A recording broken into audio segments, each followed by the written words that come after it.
عايزين أكلة سريعة وكمان تبقى يعني غير تقليدية. تعالوا نعمل الصينية الحلوة الجميلة قوي دي، السجق بإيه؟ بالبطاطس والجبنة السايحة الجميلة عليها. يلا نسمي بسم الله ونشوف ايه هي الطريقة. اول حاجه بجيب الطاسه كده من غير اي مواد دهنيه، بسخنها كده على النار، بنزل بايه؟ نص كيلو كده من السجق، جبته من عند الجزار وغسلته كويس جدا ونشفته. بسيبه لحد لما بقى ينزل الدهون بتاعته ويبتدي ان هو ياخد ويدي كده في السوائل بتاعته. وبعدين هتلاقي الدهون نزلت وبقت كثيفه جدا.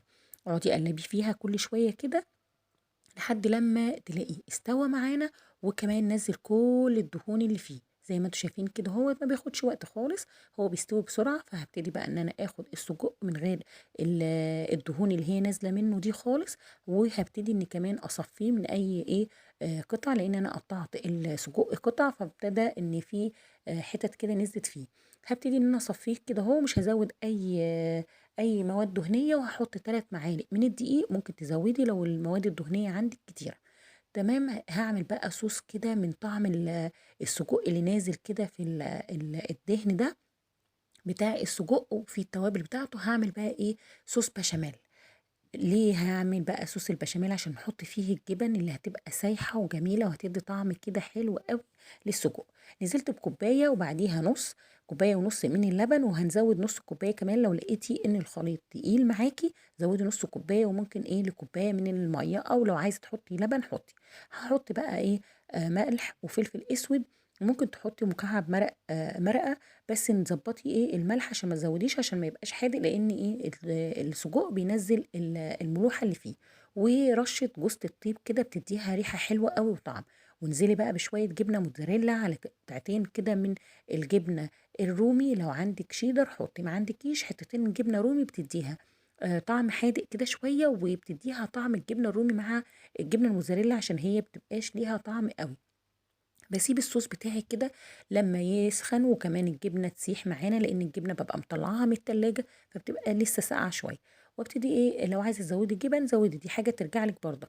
انا بحب الجبن وولادي بيحبوا الجبن، فحبيت ان انا ايه ازود في الجبن يعني، لحد ما الخليط يتقل معانا كده وتشوفوا بقى قوامه كده كريمي قوي. انا هنا جبت بطاطسايتين وقطعتهم وحمرتهم في الزيت، وابتديت اجيب بقى التوابل بتاعه البطاطس دي اللي بتتباع في عند العطار، او اكياس الكنور دي. حلوه قوي، بتدي البطاطس طعم حلو قوي. وهنا بقى حطيتها كده في ارضيه الصينيه او الطاجن، وحطيت عليها السجق.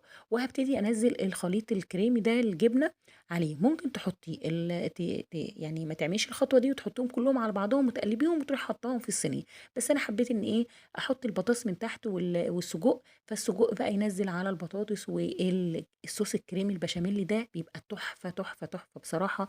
ونقل الطاجن ده نقلة تانية خالص السجق، وغير لنا كل ما فهمنا عن السجق. وابتديت حطيت بقى جبنة موتزاريلا من فوق وجبنة رومي، ورش بقى ومتع عيالك بصوص الجبنة اللي هيبقى حلو وجميل وطعمه جميل جدا. سخّني الفرن.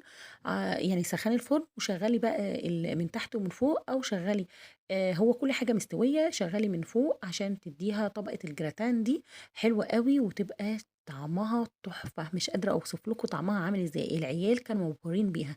لو إن عيالي ما بيحبوش أوي السجق، بس حبّوه بالطريقة دي. حلوة أوي وهتعجبِك أوي. لو وصلتِ هنا وما حطيتيش لايك هازعل منِّك أوي إن أنتِ ما حطيتيليش اللايك. بُصّوا بقى، هي كانت لسه طالعة من الفرن وسخنة جدًا، جدًا، وما استنيتش عليها. المفروض إن أنا أستنى عليها تهدى شوية كده. وابتديت بقى جبت لقمة كده وحطيت فيها بقى السجق بالبطاطس بالجبنة، حاجة وهم. الجبنة سايحة بقى وبتمُط معانا، حاجة حلوة أوي، أوي، أوي هتعجبِك. بُصّي بقى، تغيّري لعيالِك وهيعجبهم بقى الطريقة دي. وقولوا لي بتتابعيني من أنهي بلد، وبتسموا الوجبة دي عندكم إيه؟ وهنا أنا عملتها وقدّمتها. أتمنى إن تعملي لي لايك وكومنت حلو زيكم، تشتركوا في قناتي وصفحتي على مطبخ ملك على الصفحة، وكمان مطبخ ملك على اليوتيوب، وتفعلوا زر الجرس. وأتمنى إن تعملوا منشن لكل أصحابكم وشيّروا الفيديو.